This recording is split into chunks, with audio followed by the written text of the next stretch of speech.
Welcome back. President Trump's first State of the Union expected to tout building a safe, strong, and proud America with the focus on Republicans and Democrats coming together to do so. So what does the president need to say to make this happen? Here now is former Deputy Assistant to former President George W. Bush, Brad Blakeman, and also liberal commentator Wendy Osefo. Thank you guys so much for coming on this morning. Brad, I want to start with you. We're going to pull up the five big pillars that we're expected to hear about in this speech, and they are right there: jobs and the economy, infrastructure, immigration, trade, and national security. At this point, the president has made some pretty strong headway on 4 out of 5 of these. Infrastructure he's still kind of working on, but he's made some pretty good progress on the rest, including, of course, the economy. Do you expect this to be a braggy affair tonight? He does like to boast about his accomplishments. Well, the president has a lot to be proud of.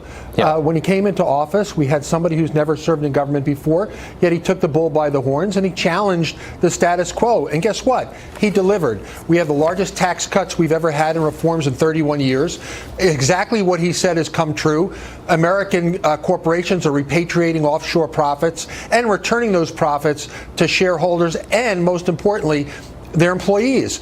The stock market is doing good. So we have Wall Street and Main Street performing very well. Mm-hmm. Yeah, the president's going to tout his accomplishments, but I think he's also going to challenge Congress. There's a lot of stuff left to do, and we have to do it together. We're Americans.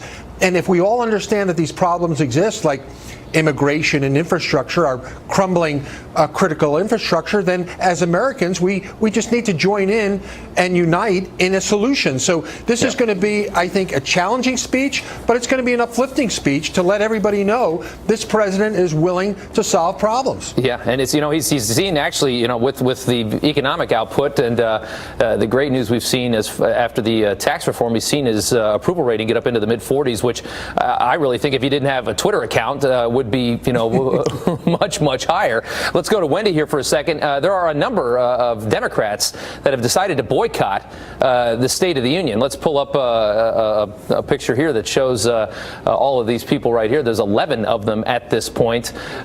Wendy, the president will want to try and bring people together. He knows he's going to need 60 out of 100 in the Senate to get some things passed. Bipartisanship has been tough for him. What do you say?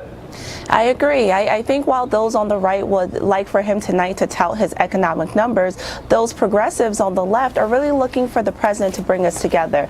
Divisive rhetoric has been the flagship of this presidency. Whether we look at his comments after the Charlottesville incident, the comments when the fallen star hero LaDavid Johnson passed away, or his Pocahontas comments, there's just a litany of comments that he has made that has torn this country apart. So what we need to see from this president is that we need to understand that he is the president for all people, not just for his base. And what we also need to see is more than words. If he speaks well tonight, that is great. But what we need to ensure is that he puts forth policies that do not exclude people. We need to be an inclusive community, and that's what's missing. I want to ask you both, and I don't have a lot of time to get answers on it. Brad, I want to ask you about this FISA memo.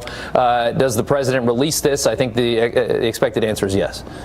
There's no doubt that the president's not going to get involved, in my opinion. Why? Is because we have a co-equal branch of government. They're making a decision. The president will respect it, and they've done the work. It's their work product, and the American people need to see it. Yeah. Wendy, over to you. I mean, the left is saying this is all a distraction, but there are some pretty damning things that have come out so far as texts between Strzok and Page. What do you say to this memo being released? Will the president release it? Yes. Should he release it? No. Even his own DOJ has said that this memo is reckless. So I don't think he should release it. So we're going to see whether or not he puts his own personal feelings in front of what his advisors are telling him to do. Okay, guys, thanks so much for coming on this morning. We're going to do this again tomorrow. We'll analyze post-speech. Guys, thanks so much. Thank you.